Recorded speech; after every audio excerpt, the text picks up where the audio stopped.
بسم الله الرحمن الرحيم وبه نستعين سبحانك لا علم لنا إلا ما علمتنا إنك أنت العليم الحكيم.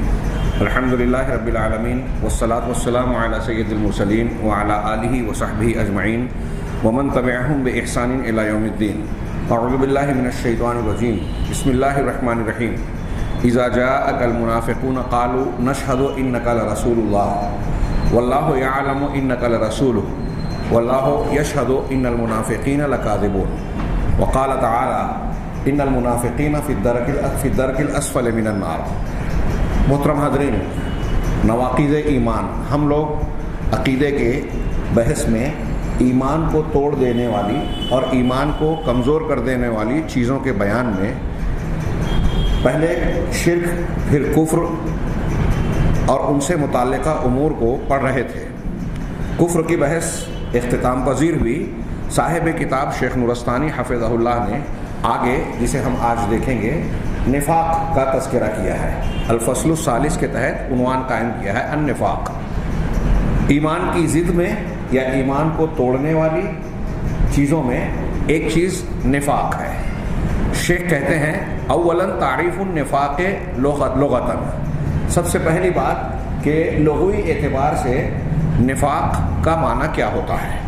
چنانچہ انہوں نے کہا النفاق مصدر نافق ینافق منافقتا و نفاقا. یہ نفاق مصدر ہے، عربی فعل کے اعتبار سے نافقہ ماضی، ینافق مضارع، ماضی میں پاسٹ ٹین کا معنی ہوتا ہے، مضارع حال اور مستقبل کا معنی دیتا ہے. نافق ینافق، اور اس کا مصدر ہے منافقتا و نفاقا. تو نفاق نافقہ کا مصدر ہے اور اس کا معنی ہوتا ہے وہ فعل المنافق، منافقت اختیار کرنے والے شخص کا عمل، منافق کا فعل، یہ اس کا معنی ہے. اب کہہ رہے ہیں کہ ومادۃ نفقہ تدل علی شیئین. یہ نفقہ نون فے قاف، یہ مادہ دو شے یا دو معنی پر دلالت کرتا ہے. پہلا معنی ہے یہ لغوی اعتبار سے علی انقطاع شیء و ذہابہ، کسی چیز کا منقطع ہو جانا اور اس کا ختم ہو جانا. اور نمبر دو والآخر علی اخفاء الشیء و اغماضہ، کسی چیز کو چھپانا اور اس کو پوشیدہ رکھنا، ظاہر سے اس کو باطن بنا دینا، چھپا دینا. یہ دوسرا معنی ہے نفاق کا، نفق کے مادے کا. وأطلق کثیر من العلماء ان النفاق لغتاً مخالفت الظاہر للباطن.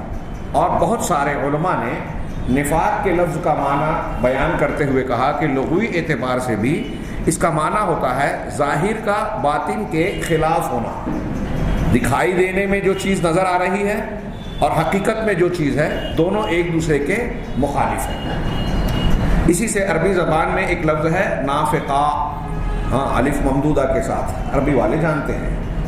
یہ نافقہ یربو عربی میں جس کو کہتے ہیں، ہم اردو میں کہیں جنگلی چوہا. جنگلی چوہا جو اپنا بل بناتا ہے، اس بل میں کسی مقام پر مٹی کو کھوکھلا کر کے کورید کر کھوکھلا بنا دیتا ہے. اندر سے اس میں گڑھے کے جیسا ہوتا ہے، کھدا ہوا ہوتا ہے، اور اوپر سے مسطح صاف سیدھی زمین نظر آتی ہے. تو ظاہر میں وہ زمین نظر آتی ہے لیکن اندر سے وہ کھوکھلی ہوتی ہے، اس میں بل ہوتا ہے. اب جب کوئی خطرہ اس جنگلی چوہے کو بل کے سوراخ کی طرف سے محسوس ہوتا ہے تو وہ اپنے سر سے اس کھوکھلی کی ہوئی زمین کو، جگہ کو دھکا دیتا ہے اور ایک نیا راستہ بنا کر اس سے بچ نکلتا ہے. ہاں، تو گویا آپ غور کیجئے کہ یہ ظاہر میں زمین نظر آ رہی ہے اور اندر کھوکھلا پن ہے. منافق جس کی ہم ابھی اصطلاحی تعریف پڑھنے جا رہے ہیں، وہ کفر اور ایمان کے سلسلے میں ایسا ہی ہوتا ہے.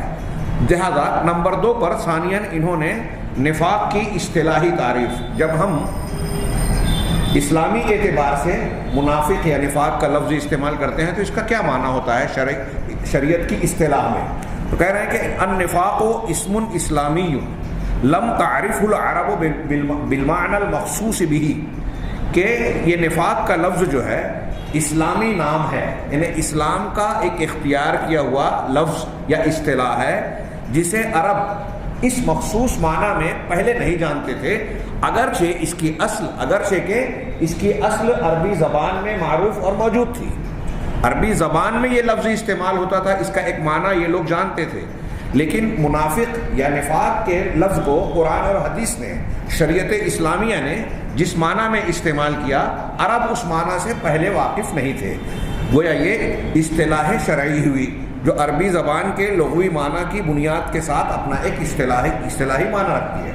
آگے شیخ نورستانی حفظہ اللہ فرماتے ہیں وَقَدْ تَعَدَّدَتْ تَعْرِيفَاتُ الْعُلَمَاءِ لِلنِّفَاقِ. نفاق کی تعریف میں علماء کے بہت سے اقوال ہیں. ہاں، علماء کے متعدد اقوال ہیں نفاق کی تعریف میں، لیکن جتنی بھی تعریف الفاظ کے فرق سے اہل علم نے بیان کی نفاق کا معنی، اصطلاحی معنی بیان کرتے ہوئے، وہ سب اپنے معنی میں قریب ہیں. چنانچہ ان کا وَجَمِيعُهَا مُتَقَارِب، یہ سب کے سب قریب معنی دیتے ہیں. یعنی الفاظ کا فرق ہے، معنوی اعتبار سے سب ایک دوسرے سے قریب ہیں. وَالْقَضِيَّةُ فِي النِّفَاقِ تَدُورُ عَلَى مَعْنَى الْإِظْهَارِ وَالْإِبْطَانِ. اور نفاق کے معنی میں اصل قضیہ اور مسئلہ یہ گردش کرتا ہے اظہار اور ابطان کے بیچ. یعنی ایک چیز کا اظہار کیا جا رہا ہے، ظاہر کیا جا رہا ہے، اور ایک چیز کو چھپایا جا رہا ہے، باطن میں کچھ اور رکھا جا رہا ہے ظاہر کے برخلاف. علامہ ابن تیمیہ رحمہ اللہ نے نفاق شرعی کا ذکر کرتے ہوئے بیان کیا کہ نفاق کی اصل بنیاد، جس پر نفاق کی بنیاد اور عمارت قائم ہوتی ہے، وہ جھوٹ ہے. جھوٹ ہے اس لیے کہ جیسا کہ اللہ تبارک و تعالیٰ نے قرآن میں ارشاد فرمایا، وہ دو قرآن کی آیتوں سے استدلال کرتے ہیں کہ اذا جاءک المنافقون قالوا نشهد انک لرسول اللہ. جب آپ کے پاس منافقین آتے ہیں تو وہ کہتے یہ ہیں کہ ہم اس بات کے گواہ ہیں، اس بات کی گواہی اور شہادت دیتے ہیں کہ آپ یقیناً اللہ کے رسول ہیں. انک لرسول اللہ، انا اللہ، یہ دونوں تاکید والے حروف ہیں. آپ یقیناً اللہ کے رسول ہیں. واللہ یعلم انک لرسولہ، اور اللہ خوب جانتا ہے، اللہ کو خوب علم ہے کہ آپ اللہ کے رسول ہیں، اللہ نے ہی رسول بنایا ہے. ہاں، واللہ یشہد ان المنافقین لکاذبون، لیکن اللہ اس بات کی گواہی دے رہا ہے کہ منافقین جھوٹے ہیں. آپ غور کیجئے کہ وہ کہہ رہے ہیں کہ آپ اللہ کے رسول ہیں، اللہ کہہ رہا ہے کہ اللہ جانتا ہے آپ اللہ کے رسول ہیں. مطلب ان کا یہ کہنا اللہ کے علم کے مطابق ہے، لیکن اس کے باوجود اللہ نے کیا کہا کہ یہ جھوٹ بول رہے ہیں. یعنی مقصد کیا ہے، مفہوم کیا نکلا کہ ایک آدمی اگر زبان سے ایک بات کہہ رہا ہے اور دل میں وہ بات نہیں ہے، اس کو سچا خود نہیں مانتا، اس پر ایمان و یقین نہیں ہے، تو یہی نفاق ہے. اور اسی بنیاد پر اللہ نے ان کو منافقین کہا. اور بھی دوسرے مقامات پر اللہ تبارک کے سورہ بقرہ میں اللہ نے فرمایا، آیت نمبر 12-13 غالباً ہے کہ اولئک لہم عذاب علیم بما کانوا یکذبون، یہی لوگ ہیں منافقین. فی قلوبہم مرض فزادہم اللہ مرضا. یہ سیاق و سباق آیت کو دیکھتے جائیے. اللہ تعالیٰ نے اس کو روگ کہا، دل کا روگ. بعض علماء نے سمجھانے کے لیے مثال دی کہ جیسے ہمارے جسمانی اور ظاہری حالت 3 شکل کی ہوتی ہے. ایک انسان صحت مند ہوتا ہے اور ایک مردہ ہوتا ہے. ایک زندہ ہے، ایک مردہ ہے. ہاں، ایک زندہ ہے، زندگی پوری صحت کے ساتھ اگر ہے تو کامل زندگی ہے. اور مردہ وہ آدمی جس کے جسم سے روح نکل جائے. ان دونوں زندگی اور موت کے بیچ کی ایک کیفیت ہوتی ہے، وہ ہے بیماری، روگ. بیمار آدمی نہ پوری طریقے سے زندہ ہے نہ پوری طریقے سے مردہ ہے. ایسا ہی معاملہ منافقین کا ہے. لیکن منافقین کا معاملہ اگر حکم کے اعتبار سے دیکھیں تو جو روحانی طور سے مردہ ہے، جن کو ہم کافر کہتے ہیں، ان سے زیادہ گئے گزرے ہیں، ان سے زیادہ سخت قسم کے کفر اور سخت قسم کے عذاب کے مستحق ہیں. چنانچہ یہ کہہ رہے ہیں کہ یہ قضیہ، نفاق کا قضیہ اور مسئلہ ظاہر اور باطن کے فرق پر مشتمل ہے، منحصر ہے.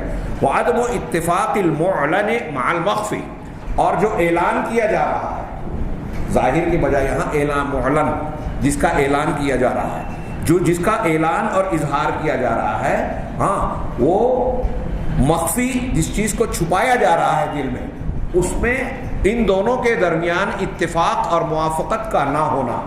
آپ جس کا اعلان کر رہے ہیں، آپ کہہ رہے ہیں کہ میں مسلمان ہوں، کوئی کہہ رہا ہے کہ میں مسلمان ہوں، لیکن اندر سے وہ اسلام والا نہیں ہے.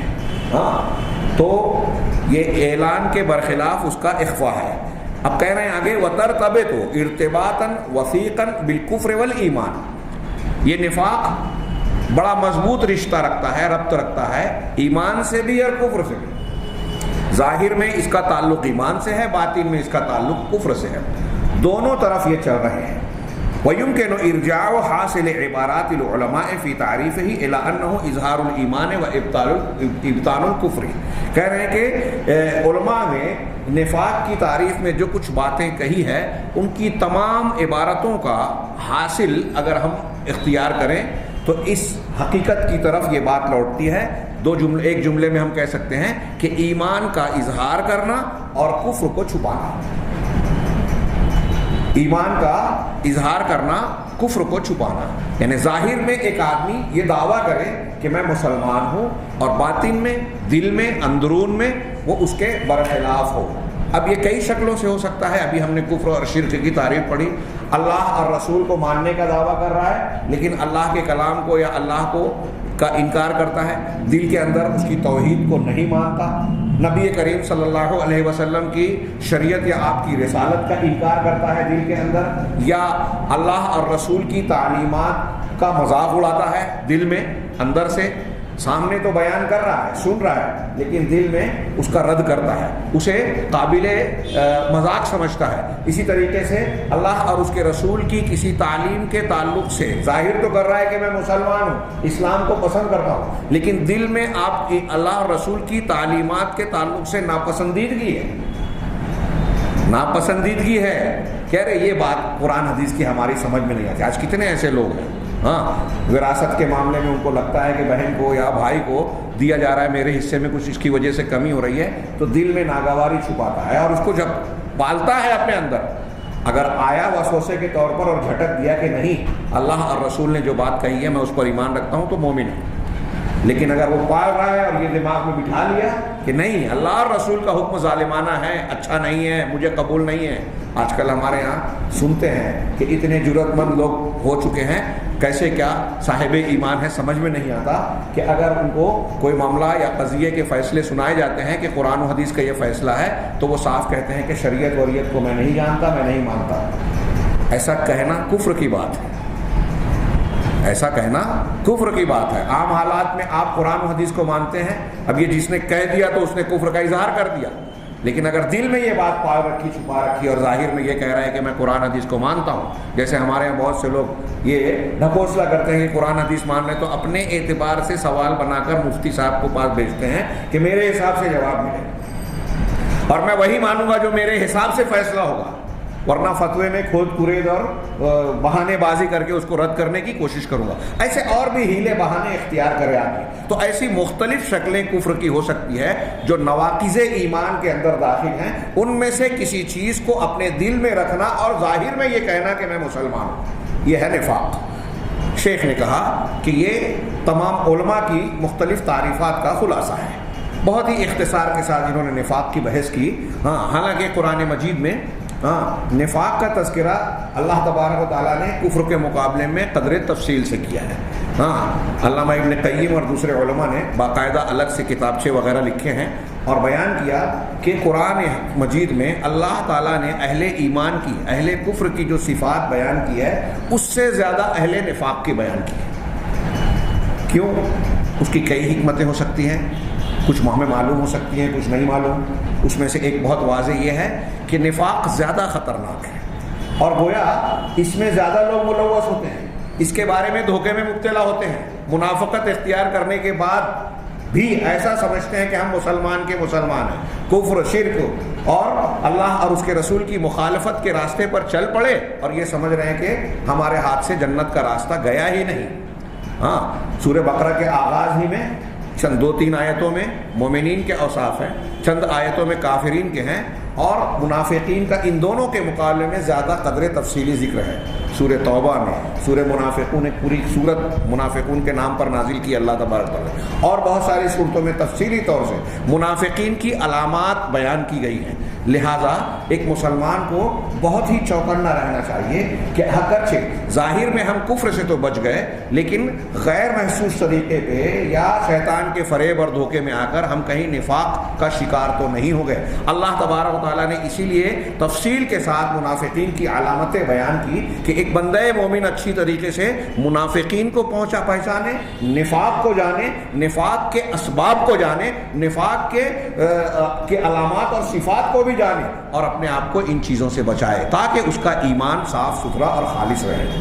آگے کہہ رہے ہیں نمبر 3 انہوں نے بیان کیا عنوان اقسام النفاق، نفاق کی قسمیں، نفاق کی قسمیں۔ کہہ رہے ہیں النفاق کالکفر، نفاق کفر کی طرح ہے، ينقسم الى نفاق دون نفاق او نفاق غیر مخرج من الملہ و نفاق مخرج عن الملہ۔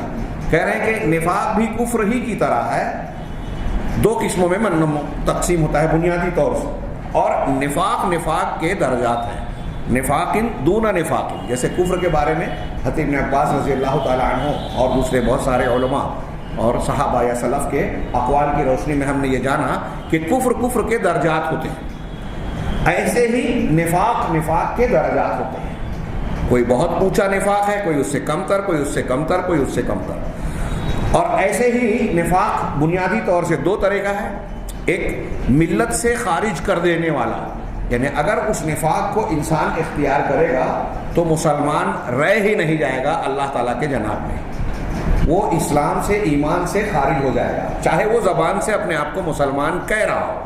ہاں، حضرت اللہ کے نبی جناب محمد رسول اللہ کے زمانے میں جو منافقین تھے، عبداللہ بن ابی بن سلول کے قبیل کے اور اس کے گروہ کے لوگ، وہ اسی قسم کے تھے، یعنی منافقین جو اسلام سے خارج ہو گئے، ظاہر میں اپنے آپ کو مسلمان کہہ رہے ہیں۔ دوسرے نمبر پر وَنِفَاقٍ مُخْرِجٍ عَنِ الْمِلَّةِ، وہ نفاق، دوسرا نفاق وہ ہے جو پہلے نمبر پر وہ نفاق جو ملت سے خارج نہیں کرتا، کچھ اعمال میں نفاق کی علامات یا نفاق کی کچھ جنس سے چیزیں ہوتی ہیں لیکن عقیدے میں نہیں ہوتا، اور دوسرا وہ نفاق جو ملت سے انسان کو خارج کر دیتا ہے، جس کا تذکرہ میں نے کرتے ہوئے کہا کہ عبداللہ بن ابی بن سلول جیسے لوگ، اور جن کے بارے میں قرآن نے وعید بیان کی ان المنافقین فی الدرک الاسفل من النار، یہ منافقین جہنم کے سب سے نچلے طبقے میں ہوں گے، کیونکہ یہ کفر و کافرین سے زیادہ سنگین جرم کے مرتکب ہیں۔ آگے اس کا تھوڑا سا تذکرہ آئے گا۔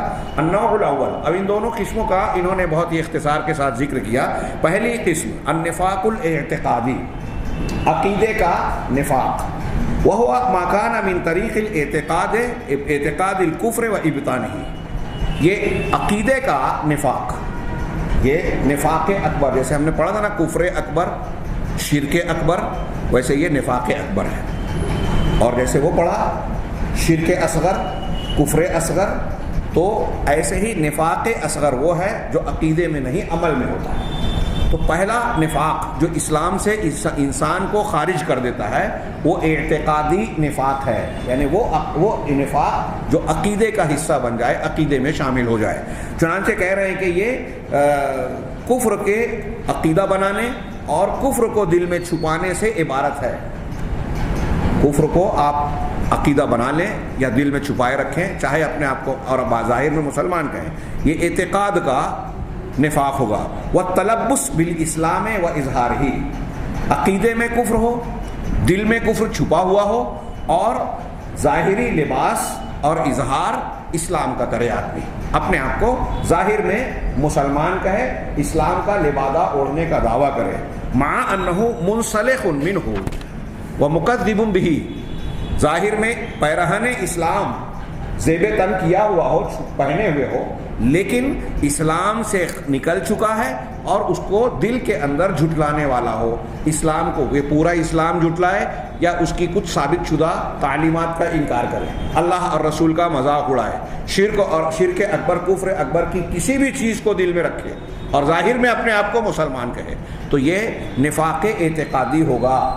اور اسی نفاق اعتقادی کو اختیار کرنے والا گروہ وہ گروہ تھا وہ نحلۃ المنافقین علی عہد رسول اللہ صلی اللہ علیہ وسلم، یہی منافقین کا گروہ تھا نبی رسول اللہ صلی اللہ علیہ وسلم کے عہد مبارک میں، وہ مباین للایمان و مناف لاصلہ، یہ نفاق اعتقاد والا اور عقیدے والا نفاق جو ہے یہ ایمان کے خلاف ہے، منافی ہے، ایمان سے الگ ہے، بلکہ اس کی اصل، ایمان کی اصل اور بنیاد کے منافی ہے۔ یہ نفاق اکبر اگر کسی کے دل و دماغ اور عقیدے میں آ گیا تو وہ ایمان کی اصل سے محروم ہو گیا، اس کا اسلام ٹوٹ پھوٹ گیا۔ نواقض ایمان پڑھ رہے ہیں ہم لوگ ایمان کے باب میں کہ وہ کون سی چیزیں ہیں جو ایمان کو توڑ پھوڑ دیتی ہیں۔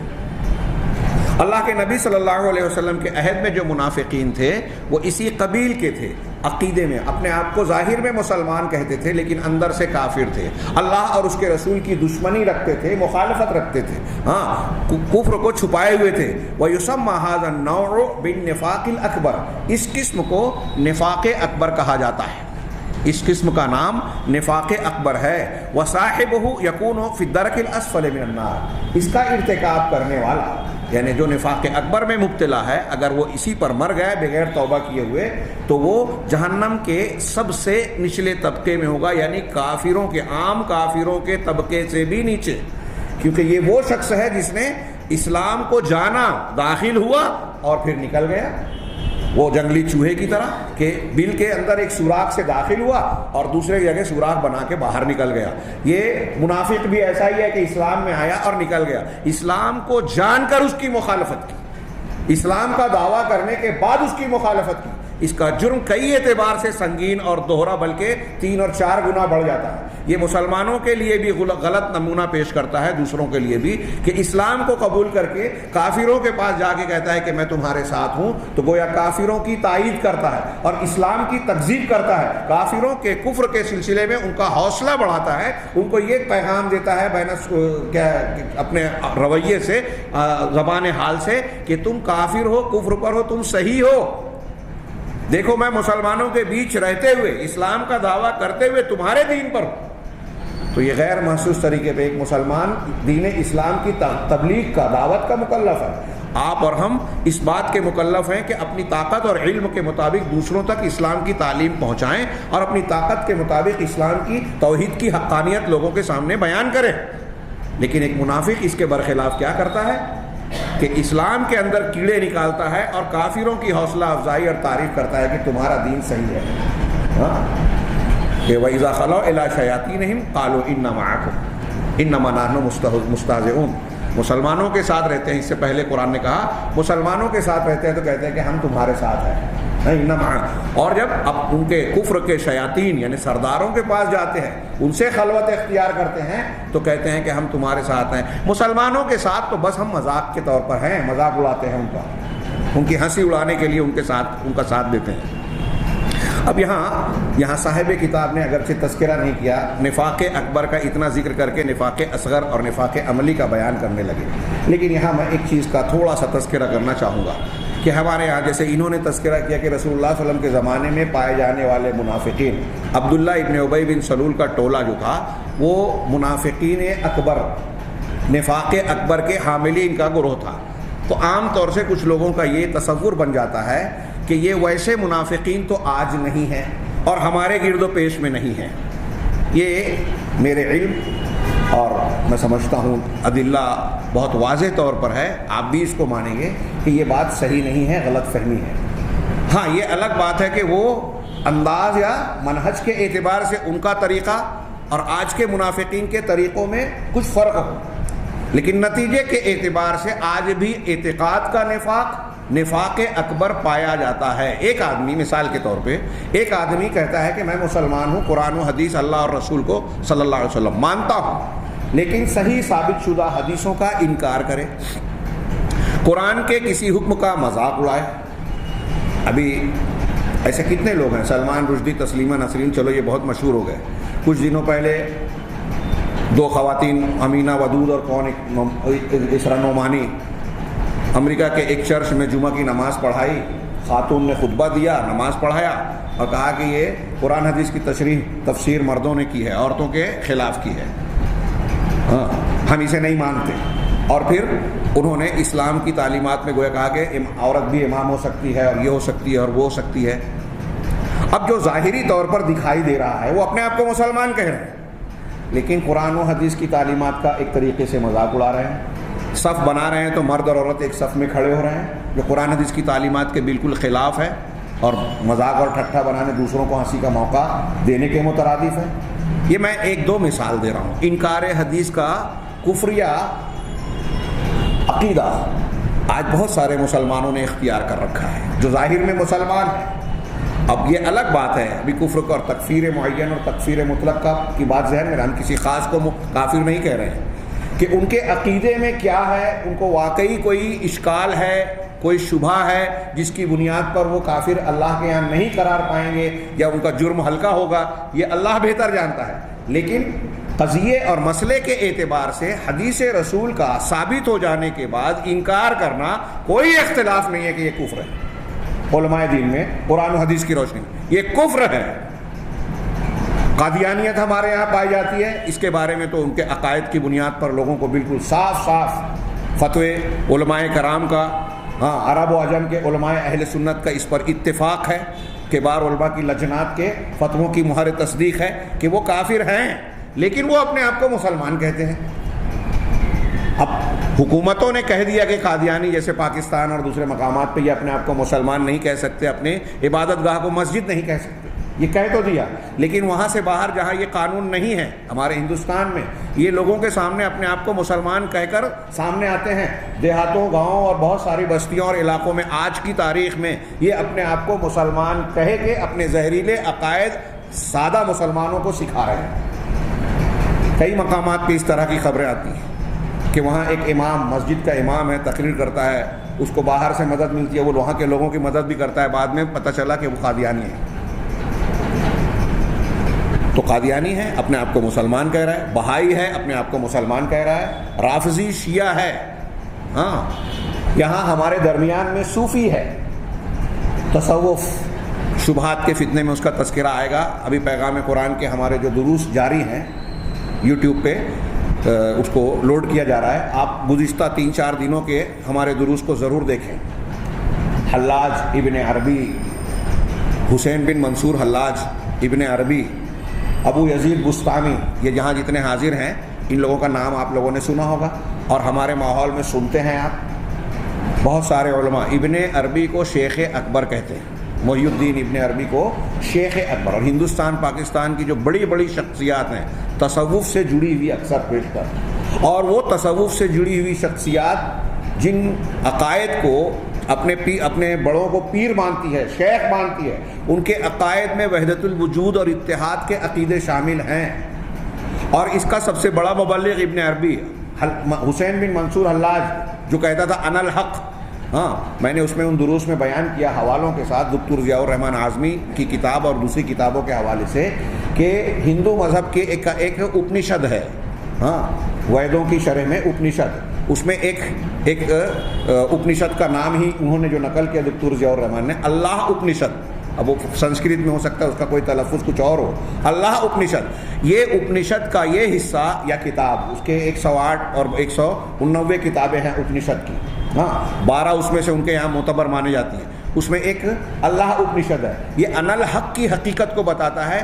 حسین بن منصور حلاج اسی کا ماننے والا تھا اور ہندوستان میں ہندوؤں سے اس نے تعلیم حاصل کی۔ اور اوم کا جو فلسفہ پنڈتوں نے بیان کیا، شنکراچاریہ اور دوسرے اس کے ہم مشرب ہندوؤں نے، وہ وہی عقیدہ ہے کہ ایک انسان عبادت ریاضت کرتے ہوئے طریقت و سلوک کے راستے پر چلتے چلتے چلتے چلتے حقیقت اولا یعنی خالق کائنات یعنی علت العلل کے اندر جا کر ضم ہو جائے۔ یہ جو اصطلاحات ہیں یہ ہندو مذہب کی میں نے بتائی، ان دروس میں میں نے بتایا کہ صوفیوں کے جو اعتقادات ہیں وہ یونانی فلسفہ، افلاطونیت جدیدہ ایک مذہب ہے پورا، اس سے، اور مصریوں کے بعض عقائد، باطنیوں کے افکار، باطنیہ وہ طبقات جو اپنے آپ کو مسلمان کہتے ہیں، دیکھیں یہ خود باطنیہ بھی منافقین ہی کی ایک شکل ہے، ہاں ان کے وجود کی آپ تاریخ پڑھیں گے تو آپ کو، اس سے پہلے شاید میں نے بیان کیا، آپ کو معلوم ہوگا کہ مسلمانوں کی مخالفت جنگی اعتبار سے، مقابلہ آرائی کے اعتبار سے کرتے کرتے جب کفار مشرکین تھک گئے تو انہوں نے یہی تدبیر اختیار کی کہ اسلام اور مسلمانوں کو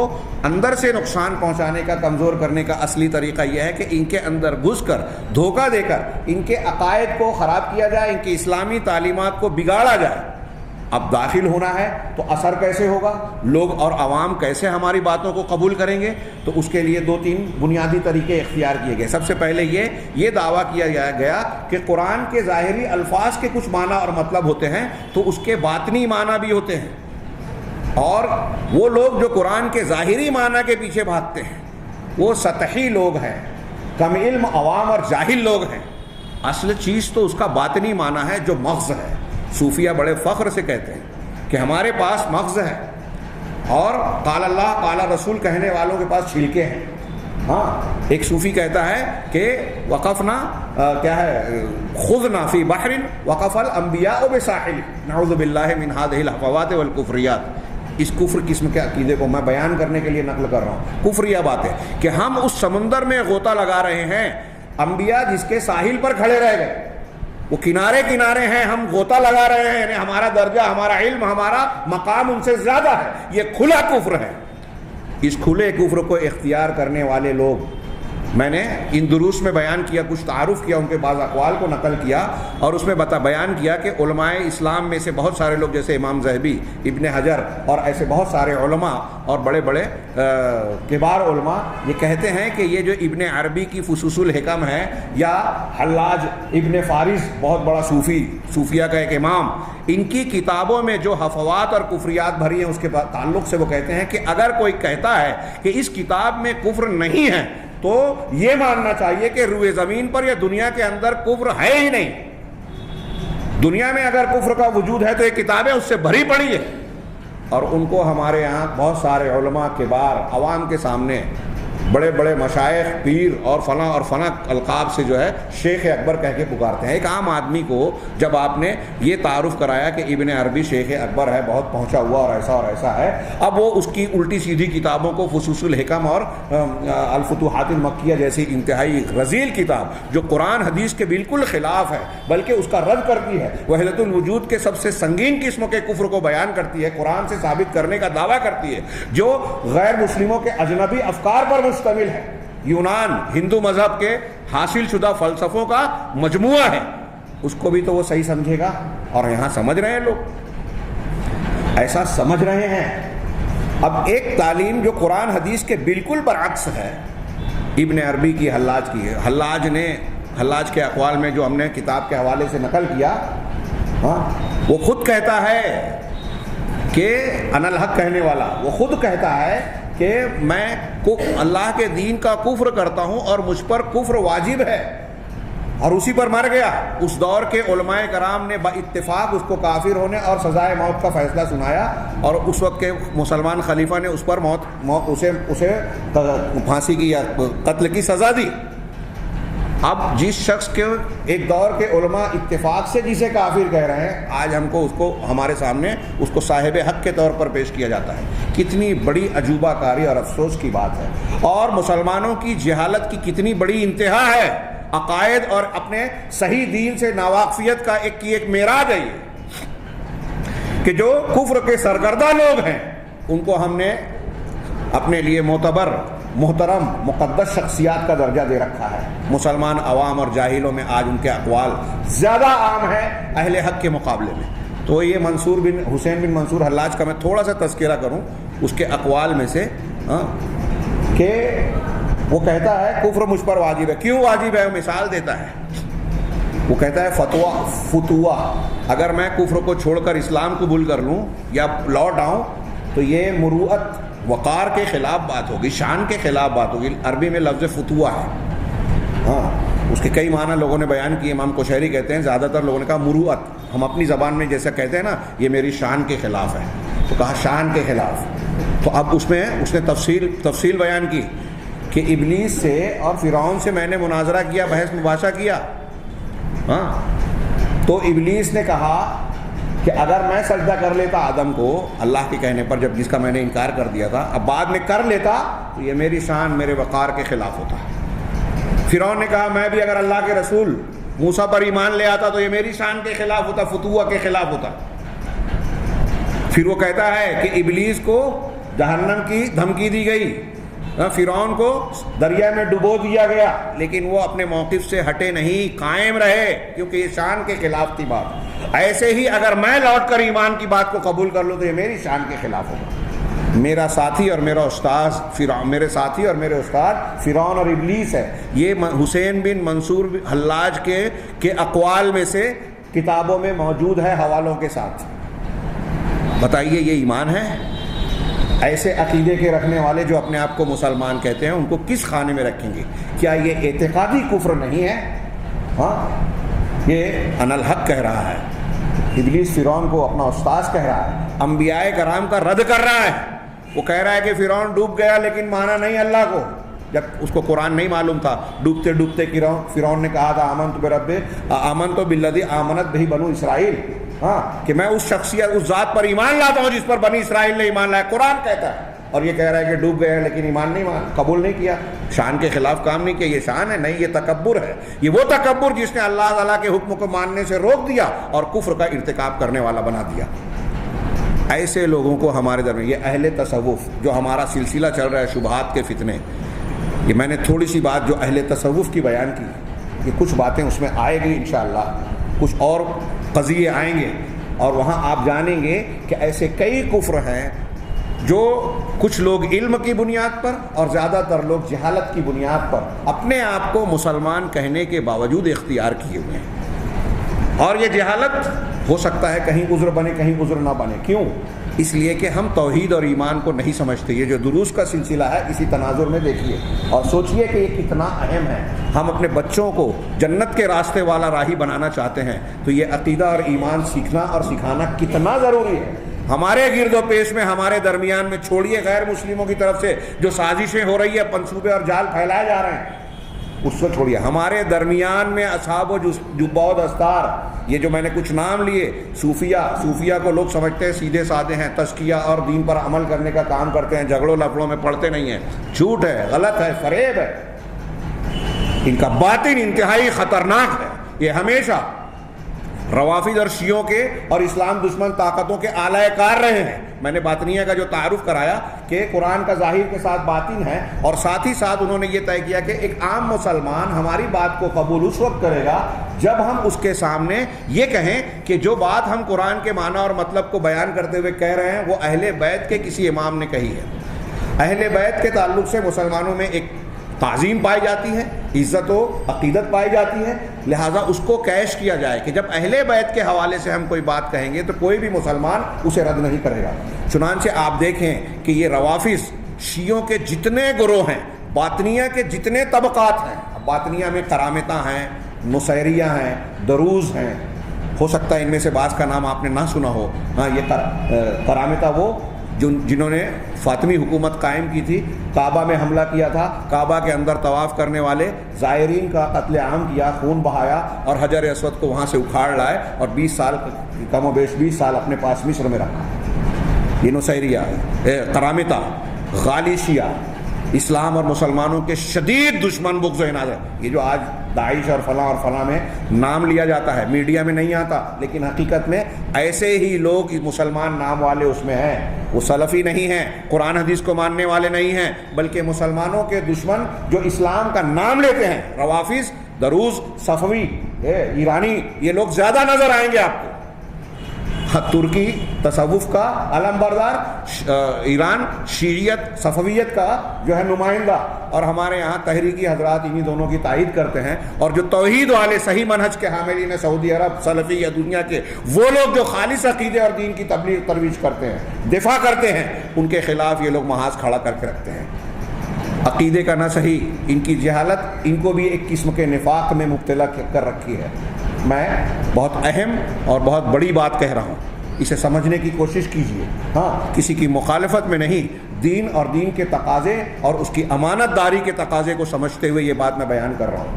ہو سکتا ہے میرے بیان میں کمزوری ہو، لیکن بات کی اہمیت کو، اس کی نزاکت اور آج اس کی ضرورت کو ضرور سمجھیں۔ تو میں یہ عرض کرنا چاہتا ہوں، ان بکھری ہوئی باتوں کا خلاصہ اور حاصل یہ ہے کہ عقیدے کا نفاق آج ہمارے گرد و پیش میں مختلف شکلوں میں پایا جاتا ہے، کہیں تصوف کی شکل میں، کہیں انکار حدیث کے روپ میں، کہیں رافضیت کے وہ اثرات جو ہمارے ہاں کچھ علماء آج کل بہت جری ہو گئے ہیں، اہل سنت کا عالم کہتے ہیں اپنے آپ کو، اور صحابہ کرام پر پہلے یزید کو برا کہتے تھے، اب حضرت امیر معاویہ کے بارے میں کھل کر بعض مدعیان علم اور مدعیان اعتقاد صحیحہ ان پر تنقید کرتے ہیں، حضرت امیر معاویہ پر۔ کچھ دن گزرے گا تو یہ اور دوسرے صحابہ کرام کو نشانہ بنائیں گے، حضرت عمر فاروق رضی اللہ تعالیٰ عنہ اور خلفائے راشدین کو بھی نہیں چھوڑیں گے، کیونکہ یہی رافضیت کا مقصد ہے، ٹارگیٹ ہے، اور ان کا درجہ بدرجہ آگے کا قدم ہے۔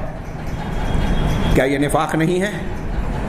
ہاں، کیا یہ نفاق نہیں ہے؟ صحابہ کرام کو اگر کوئی کافر کہتا ہے تو قرآن نے صحابہ کو مقبول مومنین قرار دیا ہے، اللہ تبارک و تعالیٰ ان سے راضی ہوا، یہ اعلان کیا ہے، رسول اللہ صلی اللہ علیہ وسلم نے صحابہ کے منہج کو صحیح منہج قرار دیا، نجات پانے والے گروہ کے بارے میں بتایا کہ وہ میرے اور میرے صحابہ کے طریقے پہ ہوں گے۔ اب ان کے طریقے کو، ان کی زندگی کو، ان کے عقیدے کو اگر کوئی غلط کہہ رہا ہے، گمراہ کہہ رہا ہے، ان کو نعوذ باللہ جہنمی اور غلط راستے پر چلنے والا قرار دے رہا ہے، تو وہ قرآن حدیث کی ان ساری نصوص اور تعلیمات اور علماء سنت، اہل سنت والجماعت کے متفقہ عقیدے کے خلاف بات کر رہا ہے۔ کوئی اپنے آپ کو مسلمان کہہ کے اس عقیدے کو اختیار کر رہا ہے، کیا وہ منافق نہیں ہے؟ اور ہمارے ہاں ایسی چیزوں کو بیان کرنے والوں کو لوگ شیخ، بزرگ، استاد، نہ جانے کیا کیا کہہ رہے ہیں، ان کی باتوں کو پھیلاتے ہیں، وہ اعلیٰ کار بن رہے ہیں رافضیت کے، رافضی اعلیٰ کار ہیں مسلم دشمن طاقتوں کے۔ اس طریقے سے ہمارے گھر گھر میں نفاق کے کچھ نہ کچھ اثرات گھسے ہوئے ہیں، اس سے بہت زیادہ چوکنا رہنے کی ضرورت ہے۔ یہ نفاق غیر محسوس طریقے پر ہماری متاع ایمان کو تباہ کر دینے کا بہت بڑا ذریعہ ہے، اور ہمارے گرد و پیش میں یہ پھیلا ہوا ہے۔ اعاذنا الرحمن منہا، شیخ کی دعا ہے، رحمان ہم کو اس سے محفوظ رکھے۔ والنوع الثانی، دوسری قسم نفاق کی، یہ نفاق اعتقادی جس کو نفاق اکبر کہتے ہیں، اس کو اختیار کرنے والا اسلام سے خارج ہوتا ہے اور اسی پر مر جانے والا جہنم کے سب سے نچلے طبقے میں ہوگا۔ دوسری قسم النفاق العملی، عملی نفاق، عقیدے کے نفاق کے مقابلے میں عملی نفاق، یعنی عقیدے میں تو آدمی منافق نہیں ہے لیکن عمل میں نفاق ہے۔ وہو یتصل بالاعمال الظاہرہ دون الاعتقاد، یہ تعلق رکھتا ہے، شیخ کہہ رہے ہیں کہ یہ نفاق ظاہری اعمال سے تعلق رکھتا ہے، عقیدے سے نہیں۔ ہاں، وہو غیر مخرج من الملہ، اور یہ نفاق جو ہے، نفاق کی یہ قسم ملت سے انسان کو خارج نہیں کرتا، یعنی مسلمان ہے، نفاق کی یہ چیزیں اس کے اندر ہونے کے باوجود اس کا ایمان تو کم ہوگا، کمزور ہوگا، لیکن اسلام سے خارج نہیں ہوگا، اس کو کافر نہیں کہا جائے گا۔ ولکنہ مناف لکمال الایمان، لیکن یہ کمال ایمان یعنی مکمل ایمان کی منافی ہے۔ جس شخص کے اندر یہ ہوگا اس کا ایمان کم اور کمزور ہو جائے گا۔ وصاحبہ ناقص الایمان، اس کا مرتکب نفاق عملی کا ارتکاب کرنے والا انسان ناقص الایمان ہے، کامل نہیں ہے۔ ہاں، ومعرض نفسہ للعقوبۃ والاثم، اور اپنے آپ کو سزا اور گناہ کے سامنے پیش کرنے والا ہے، یعنی اپنے آپ کو اللہ کی عدالت میں یہ بتاتا ہے کہ میں گناہ گار ہوں اور سزا کا مستحق ہوں۔ اب یا تو اللہ سزا دے یا بعد میں معاف کرے، وہ کسی سبب سے، کسی وجہ کو، وہ جو قرآن حدیث سے ثابت اسباب ہیں ان بنیادوں میں سے کسی بنیاد پر، یا اللہ چاہے تو اس کو سزا دے، یہ اللہ کی مشیت میں ہوگا۔ تو یہ گویا منافقت نفاق عملی کی کچھ چیزوں کو بیان کیا۔ یہاں انہوں نے تذکرہ نہیں کیا، میں ایک اور بات کا ذکر کروں، اور اس مقصد کے تحت کہ اس سے آدمی جو ہے مطمئن نہ ہو جائے کہ یہ نفاق عملی ہے تو ہم اس کو ارتکاب کر لیں، کوئی حرج نہیں ہے، نہیں۔ ہاں، قرآن کی آیات سورہ توبہ کی فَأَعْقَبَهُمْ نِفَاقًا کا ٹکڑا جس میں ہے، ہاں، کہ انہوں نے جو وعدہ کیا تھا اس کے خلاف کیا اور جھوٹ بولا۔ ہاں، پوری آیت مجھے اس وقت مستحضر نہیں ہے۔ ہاں، تو اللہ تعالیٰ نے نتیجے میں ان کے اندر نفاق پیدا کر دیا۔ سورہ توبہ میں یہ آیت مراجعہ کر لیجئے گا، آخری ٹکڑا ہے فَأَعْقَبَهُمْ نِفَاقًا۔ پہلے کہا وعدہ خلافی اور جھوٹ کے نتیجے میں اللہ تعالیٰ نے ان کے اندر نفاق ڈال دیا۔ اس بنیاد پر اہل علم نے یہ بات کہی، اور یہ ہم کو سوچنا چاہیے کہ اگر کوئی آدمی عملی نفاق کا عادی ہو جاتا ہے، عملی نفاق اور نفاق کی علامتوں، خصلتوں، صفات کو اپنائے رکھتا ہے، تو اللہ تبارک و تعالیٰ کی طرف سے یہ عذاب اس کی طرف ہو سکتا ہے کہ وہ عملی نفاق سے بڑھ کر عقیدے کے نفاق میں چلا جائے۔ ایسے اعمال کو اپنی عادت بنانے والے زیادہ گمراہ ہوتے ہیں۔ آپ غور کیجئے گا، کوئی سنتے ہیں نا فلاں منکر حدیث ہو گیا، فلاں قادیانی ہو گیا، فلاں مرزا صاحب کے غلط عقیدے اور افکار کا شکار ہو گیا، فلاں اس کے مرزا انجینئر کون ہے، ہاں اس کے الٹی سیدھی باتیں، اس کی تائید کرنے لگا۔ ایک مسلمان ہوتے ہوئے ایسے الٹی سیدھی باتوں کے مؤید اور دلدادہ بن جانا ہمیں تعجب ہوتا ہے، لیکن یہ تعجب کی بات نہیں ہے۔ اس سے پہلے انہوں نے بیان کیا کہ اللہ تعالیٰ نے بعض دلوں کو پتھر سے سخت بنایا، بعض دلوں کو ہدایت کو قبول کرنے سے محروم رکھا ہے، سعادت سے محروم رکھا ہے۔ ہمیں دعا کرنی چاہیے کہ اللہ ہم کو ان میں نہ ڈالے، بلکہ ان لوگوں میں شامل کرے جو ہدایت اور سچ اور حق کو سامنے آتے ہی قبول کر لے ہوئے۔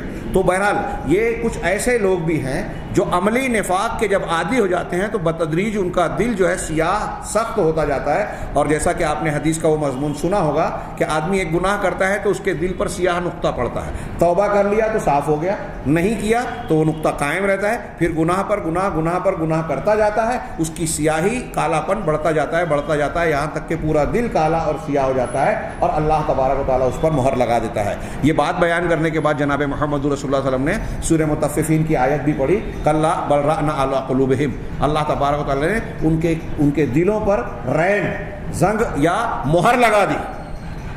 اب جب کسی کے دل پر مہر لگ جاتی ہے تو پھر ہدایت اور سچائی کی باتوں کو قبول کرنے کی صلاحیت سے وہ محروم ہو جاتا ہے۔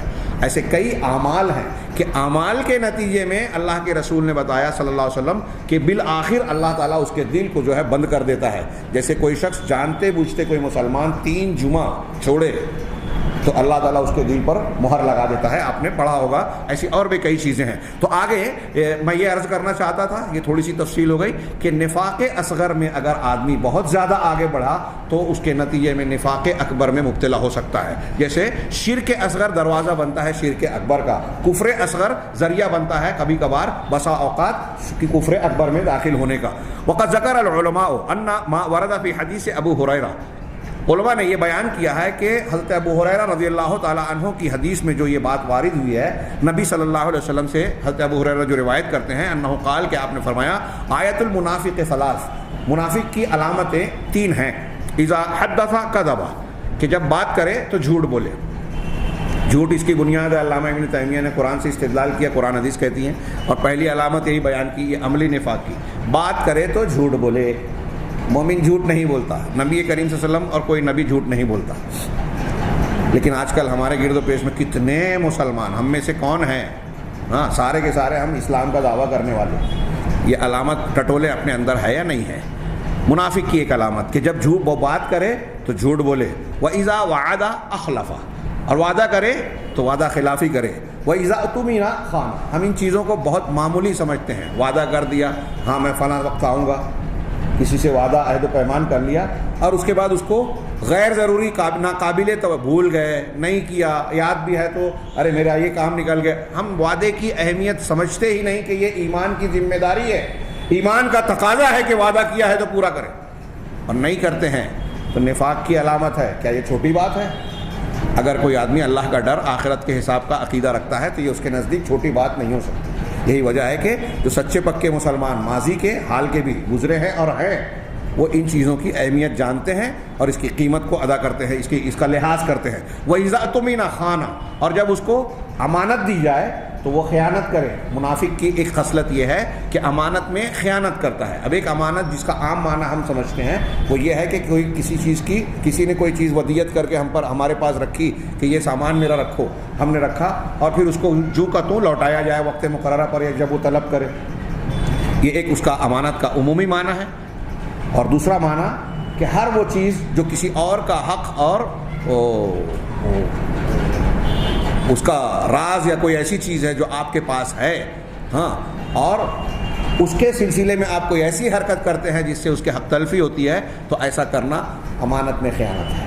آپ کے پاس کسی کا راز ہے، آپ اس کو افشا کریں۔ ایک آدمی آپ کو اپنے گھر کے معاملات میں مشورہ کر رہا ہے، پنچ بنا رہا ہے، اپنے گھر کی باتیں، اندرون کی باتیں بتا رہا ہے، اور آپ جا کے 4 لوگوں میں اس کے راز کو افشا کر رہے ہیں، اسے بیان کر کے مذاق اڑا رہے ہیں، اس کے گھر میں تو ایسا ایسا معاملہ ہے، اس کی بیوی کا یہ معاملہ ہے، والدہ کا یہ معاملہ ہے، اس کا یہ معاملہ ہے، یہ آپ امانت میں خیانت کر رہے ہیں۔ آپ کے پاس علم ہے، کسی نے آپ سے سوال پوچھا، صحیح علم کو چھپا رہے ہیں اس لیے کہ میرے مسلک کے خلاف ہے، یا اگر میں صحیح بات بتا دوں گا تو میرا نقصان ہو جائے گا، اس لیے کسی اور وجہ سے آپ حق کو چھپا رہے ہیں اور واضح نہیں کر رہے ہیں، یہ آپ امانت میں خیانت کر رہے ہیں۔ آپ کی اولاد آپ کے پاس اللہ کی امانت ہے، ان کے بارے میں آپ سے سوال ہوگا، جو آپ کے ماتحت ہیں، جو ذمہ داریاں ہیں، جو فرائض ہیں، آپ کہیں ملازم ہیں، کہیں مزدور ہیں، ہاں تو آپ اپنے کام کے سلسلے میں امین ہیں۔ خیر یہ امانت کا تفصیلی معنی ہے۔ ہاں اب کہیں بھی اگر ہم امانت میں اس اعتبار سے دیکھیے تو یہ عملی نفاق کا دائرہ کتنا وسیع ہو جاتا ہے، اور پھر اس تناظر میں دیکھیے سورہ بقرہ میں، سورہ توبہ میں، قرآن کی دوسری صورتوں میں منافقین کی جو علامتیں بیان کی گئی ہیں وہ کیا کیا ہیں۔ کچھ منافقین اکبر کی یعنی نفاق اکبر والوں کی ہے، مسلمانوں کو دکھ پہنچتا ہے تو ان کو خوشی ہوتی ہے، مسلمانوں کو سکھ پہنچتا ہے، کامیابی اور کامرانی ملتی ہے تو ان کو دکھ ہوتا ہے۔ آج ہمارے مسلمانوں میں اپنے شہر کے اور دوسرے لوگوں کو دیکھیے، اپنے شہر کے اور گرد و پیش کے دیکھیے کہ کسی مسلمان کا کوئی بھلا ہوا، نام ہوا، عزت ملی، شہرت ملی، کوئی ترقی ملی تو ہمیں دکھ ہوتا ہے۔ یہ مومن کی علامت ہرگز ہرگز نہیں ہے، منافق کی ہے، قرآن کہتا ہے۔ ہاں نیکی کا حکم دینا، برائی سے روکنا مسلمان کی علامت ہے، برائی کا حکم دینا، نیکی سے روکنا منافق کی علامت ہے۔ ہم جب کسی کو نماز پڑھنے سے، کسی نیک کام کو کرنے سے روکتے ہیں تو ہم منافقت کے عمل کا ارتکاب کرتے ہیں، علامت کا ارتکاب کرتے ہیں جو قرآن میں بیان کی گئی ہے۔ ہاں اپنے ہاتھوں کو اللہ کے راستے میں خرچ سے باندھ لینا، وَيَقْبِضُونَ أَيْدِيَهُمْ منافقین کے بارے میں اپنے ہاتھوں کو بند رکھتے ہیں، مومنین خرچ کرتے ہیں، سخاوت کرتے ہیں، خرچ کرنے کی جگہ پر حقداروں کو اس کا حق دیتے ہیں۔ یہ میں نے تھوڑا سا پیش کیا ہے۔ ہاں اللہ تبارک و تعالیٰ نے ایک اور پیش کر دوں، اللہ تبارک و تعالیٰ نے کہا کہ وَإِذَا قَامُوا إِلَى الصَّلَاةِ قَامُوا كُسَالَىٰ منافقین کی علامت ہے کہ نماز کے لیے اٹھتے ہیں تو سست روی سے اٹھتے ہیں، دل نہیں ہوتا، زبردستی مجبور ہے۔ ہاں ایک مومن، اس کا مطلب یہ کہ مومن نماز کے لیے نشاط سے، دل کی جذبے اور خوشی کے ساتھ جاتا ہے۔ ہاں اور اس کے اندر کسل مندی، سستی اور بے رغبتی نہیں ہوتی، بلکہ رغبت اور شوق ہوتا ہے۔ ایک یہ، اور اللہ نے فرمایا وَلَا يَذْكُرُونَ اللَّهَ إِلَّا قَلِيلًا، یہ منافقین کی ایک علامت ہے کہ اللہ کا ذکر نہیں کرتے مگر بہت کم۔ اس کا مطلب یہ ہوا کہ مومنین کون ہیں؟ جو اللہ کا خوب ذکر کرتے ہیں، قرآن پڑھتے ہیں، ذکر و اذکار کرتے ہیں، صبح و شام سونے کی خوب دعائیں پڑھتے ہیں۔ اللہ حضرت ابن عباس رضی اللہ تعالیٰ عنہ کی وہ تفسیر آپ سن چکے ہیں، وَذَاكِرُونَ اللَّهَ كَثِيرًا وَذَاكِرَاتٍ، اور اس معنی کی جو قرآن کی آیتیں اس کی تفسیر کرتے ہوئے حضرت ابن عباس نے کہا کہ اللہ کا خوب ذکر کرنے والے مرد اور خواتین کون ہیں؟ جو صبح شام کھانے پینے، اٹھنے بیٹھنے اور سونے اور مختلف موقعوں کی جو دعائیں اور اذکار بتائی گئی ہیں نماز کے بعد کی، اور ان اذکار کو جو عمل میں لاتا ہے وہ اللہ کا خوب ذکر کرنے والوں میں شامل ہے۔ خیر ہم آگے بڑھتے ہیں کہ یہ بالکل آخری پیراگراف ہے کہ یہ جو ہے علماء کا کہنا یہ ہے کہ ہوا من قبیل نفاق العمل، یہ عمل کے نفاق کی قبیل سے ہے۔ بات کرے تو جھوٹ بولے، وعدہ کرے تو وعدہ خلافی کرے، امانت دی جائے تو خیانت کرے۔ اور اسی کے معنی کی ایک اور روایت ہے بخاری اور مسلم کی، وَكَذَلِكَ مَا وَرَدَ فِي حَدِيثِ عبد اللہ بن عمرو رضی اللہ عنہ، اسی طرح حضرت عبداللہ بن عمرو رضی اللہ عنہما کی جو حدیث میں آیا ہے کہ نبی صلی اللہ علیہ وسلم کا ارشاد ہے اربع من کن فیہ کان منافقا خالصا، چار خصلتیں، چار صفات ایسی ہے کہ اگر وہ کسی شخص کے اندر ہوگی تو وہ خالص منافق ہوگا، یعنی پکا منافق ہوگا۔ ہاں یہ تاکید کے طور پر ہے۔ ہاں ومن کانت فیہ خصلۃ منہن، اور جس کے اندر ان خصلتوں میں سے کوئی ایک خصلت ہوگی، کانت فیہ خصلۃ من النفاق حتی یدعها، تو اس کے اندر نفاق کی ایک خصلت ہوگی یہاں تک کہ اسے چھوڑ دے، اسے چھوڑے گا تو وہ نفاق کے عملی نفاق سے باہر آئے گا۔ اذا اؤتمن خان، وہ چار علامتیں کیا ہیں کہ امانت دی جائے تو خیانت کرے، واذا حدث کذب، اور جب بات کرے تو جھوٹ بولے۔ اب یہ جیسے میں نے ابھی امانت کا تفصیلی معنی بتایا، جھوٹ کے بھی بہت سارے لمبی چوڑی تفصیل کر سکتے ہیں، اور جھوٹ جتنے بھی گناہ ہیں تقریباً سب میں کہیں نہ کہیں جھوٹ ضرور ہوتا ہے۔ شرک میں بھی جھوٹ ہے کہ آپ اللہ تعالیٰ کا مقام کسی جھوٹے طور پر کسی دوسرے کو دے رہے ہیں، حلال کو حرام اور حلال کو حرام بنا رہے ہیں تو آپ شریعت پر جھوٹ باندھ رہے ہیں، جھوٹی حدیث بیان کر رہے ہیں تو آپ اللہ کے رسول صلی اللہ علیہ وسلم کی طرف جھوٹ کی نسبت کر رہے ہیں۔ جھوٹ کے جتنے بھی قسمیں ہیں، میں نے محمدی مسجد میں سلسلہ وار 6 جمعہ کے خطبات دیے تھے جھوٹ کے نقصانات اور اس کی مختلف قسموں پر مشتمل۔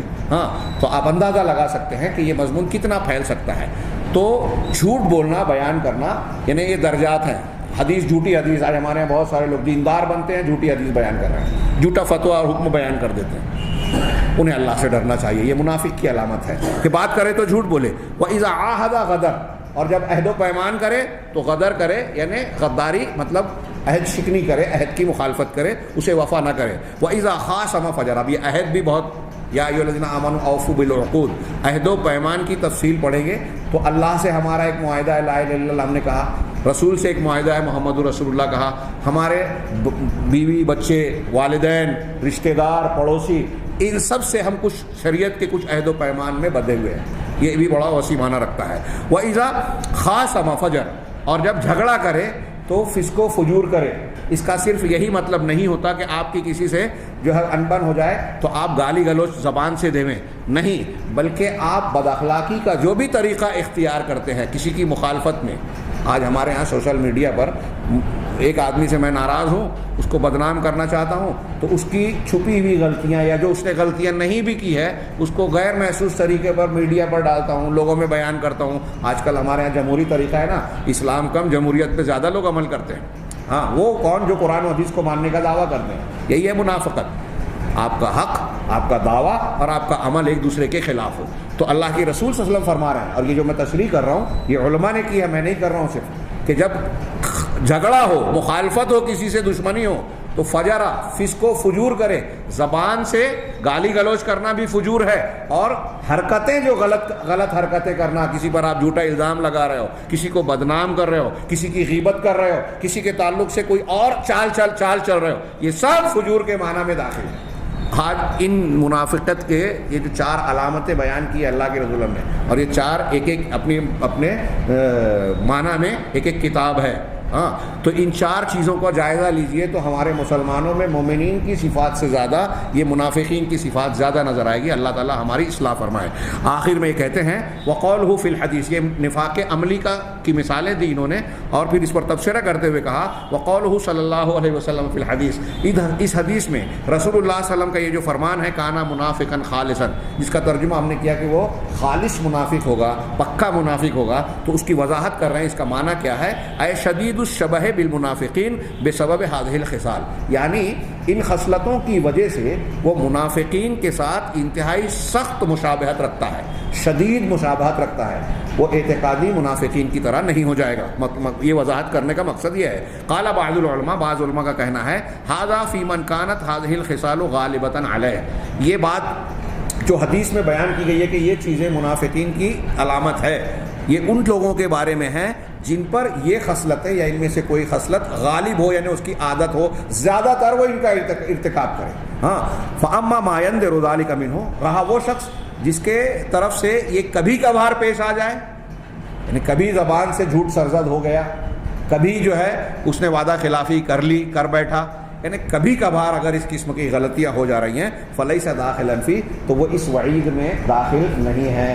اچھی طرح دماغ میں رکھیے، اللہ کے نبی صلی اللہ علیہ وسلم نے تاجروں سے کہا تھا اے تاجروں کی جماعت، تم سے کبھی کبھی نادانستہ طور پر بھی، یہ میں وضاحتاً نادانستہ کہہ رہا ہوں، ترمذی کی روایت ہے، جھوٹ سرزد ہو جاتا ہے، اس لیے تم اللہ کے راستے میں خوب صدقہ و خیرات کیا کرو۔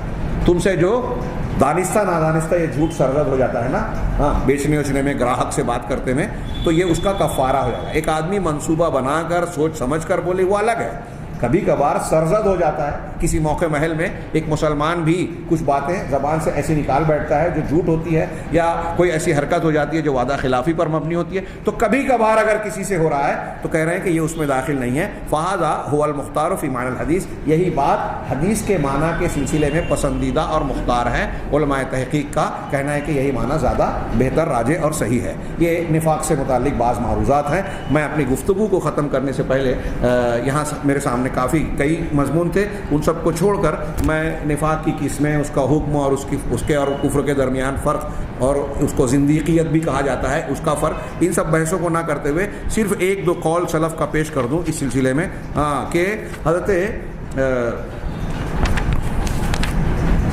صحابی رسول حضرت حذیفہ رضی اللہ تعالیٰ، حذیفہ بن یمان رضی اللہ تعالیٰ عنہ سے ایک شخص نے پوچھا کہ من نفاق کیا ہے؟ ہاں، تو انہوں نے جواب دیا ان تتکلم، قال ان تتکلم بالاسلام ولا تعمل به، نفاق یہ ہے کہ تم اسلام کا دعویٰ زبان سے تو کرو لیکن اس کی تعلیمات پر، اس پر عمل نہ کرو۔ ہاں، یہ حوالے بھی ہیں اس میں، میں موسوعہ سے یہ باتیں نقل کر رہا ہوں۔ وقال الحسن البصری، امام حسن بصری کہتے ہیں من النفاق، نفاق کے شکلوں میں سے ایک شکل یا صورت ایک یہ ہے اختلاف اللسان والقلب، زبان اور دل کا اختلاف والا ہونا، واختلاف السر والعلانیہ، اور سر بھید اندر کی بات کا، علانیہ ظاہر کی بات کے خلاف ہونا، واختلاف الدخول والخروج، اور داخل اور خارج کا، داخل ہونے اور خارج ہونے کا اختلاف ہونا، یعنی دونوں کا ٹکراؤ والا ہونا۔ حضرت عبداللہ ابن عمر رضی اللہ تعالیٰ عنہ سے ایک روایت ہے، غالباً صحیح مسلم میں ہے، کہ وہ کہتے ہیں کہ کچھ لوگوں نے ان سے بعد میں کہا کہ ہم عمرہ کے پاس جب ان کی مجلس میں ہوتے ہیں تو ان کے سامنے الگ انداز میں بات کرتے ہیں، ان کی تعریف کرتے ہیں، لیکن جب ان کی مجلس سے نکلتے ہیں تو ان کے خلاف باتیں کرتے ہیں۔ تو حضرت عبداللہ ابن عمر رضی اللہ تعالیٰ عنہ نے کہا کہ ہم صحابہ کرام اسی کو نفاق میں شمار کرتے تھے کہ آپ ان کے سامنے الگ ہے، پیٹھ پیچھے الگ ہے۔ آج ہمارے یہاں کتنے ایسے لوگ ہیں۔ ابو جعفر طبری کہتے ہیں کہ نفاق کا معنی جو ہے انما ہوا اظہار المرء بلسانہ قولا، کہ آدمی کا زبان سے ایک بات کا ظاہر کرنا ہے جبکہ دل میں مستبطن خلافہ، ما ہوا مستبطن خلافہ، جبکہ اپنے دل میں وہ اس کے برخلاف بات کو چھپائے ہوئے ہے۔ اسی طریقے سے منافق کا نفاق بھی ہوتا ہے، اور وہ یہ ہے اتخاذہ ما یظہر من القول بلسانہ بالایمان، کہ زبان سے قول کے طور پر ایمان کے جو اظہار کر رہا ہے، خداعا للمؤمنین بذلک، مسلمانوں کو اس طریقے سے دھوکہ دینے کے لیے، وہو مستبطن بقلبہ غیر الذی یظہرہ لہم بلسانہ، جبکہ وہ دل میں اس کے علاوہ چھپائے ہوئے ہوتا ہے جس کو زبان سے ظاہر کرتا ہے۔ یہاں کے علامہ ابن تیمیہ کا قول ہے جو میں اس سے پہلے بیان کر چکا ہوں۔ ایک آخری بات یہ کہ اس نفاق کو جاننے کے بعد ہمیں کتنا اس سے چوکنا اور ہوشیار رہنا چاہیے، اس کا ایک نمونہ آپ صرف ملاحظہ فرمائیں۔ امام بخاری رحمہ اللہ نے تعلیقات میں محمد ابن منقدر صحابی تابعی، بہت مشہور تابعی ہیں، ان کا قول نقل کیا کہ میں نے 30 صحابہ کرام سے ملاقات کی، ادرکت 30 من اصحاب رسول اللہ صلی اللہ علیہ وسلم۔ وہ کہتے ہیں کہ میں نے 30 صحابہ کرام کو پایا، کلہم یخاف علی نفسہ النفاق، ان 30 میں سے ہر صحابی اپنے آپ پر نفاق کا ڈر رکھتا تھا۔ تھوڑی دیر کے لیے بس اس ایک قول پر غور کریں اور پھر اس مضمون کی اہمیت پر، کہ صحابہ کرام جن کے ایمان کی سند اللہ نے دی، رسول نے دی، ان کی قبولیت اور ایمان کی، وہ ڈرتے تھے کہ ہمارے اندر نفاق تو نہیں آ گیا۔ تو ہم اور آپ کس مرحلے کے کس درجے کے مومن ہیں، ہمیں کتنا ڈرنا چاہیے، کتنا چوکنا اور ہوشیار رہنا چاہیے۔ عمر فاروق نے ایک مرتبہ نماز جنازہ کے لیے کھڑے ہو کر جب پلٹ کر دیکھا تو دیکھا کہ حضرت حذیفہ واپس جا رہے ہیں، صاحب سر رسول، منافقین کو پہچاننے والے صحابی تھے۔ فارغ ہو کر آئے اور کہا کہ کیا یہ شخص بھی منافق تھا؟ تم نے نماز جنازہ نہیں پڑھی، یہ ان کی علامت تھی کہ یہ منافق ہے۔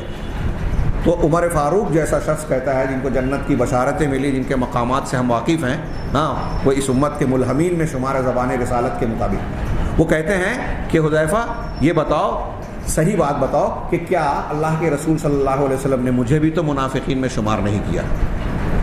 عمر فاروق کہہ رہے ہیں، اور ہم کفر اور نہ جانے نفاق کی کیسی کیسی خصلتوں کو اپنائے ہوئے ہیں، ہم لوگ مطمئن رہتے ہیں کہ ہمارے ہاتھ سے جنت نہیں جائے گی۔ کتنا بڑا دھوکہ ہے شیطان کا، ہمارے نفس کا۔ اللہ تعالیٰ سے دعا ہے کہ وہ ہمیں صحیح ایمان کو سمجھنے کی توفیق دے، اس کے تقاضوں کو مکمل کرنے کی، اور ایمان کے خلاف کفر، شرک اور نفاق کو سمجھنے اور ان سے بچنے کی توفیق دے۔ وآخر دعوانا ان الحمد للہ رب العالمین، وصلی اللہ علی نبینا محمد۔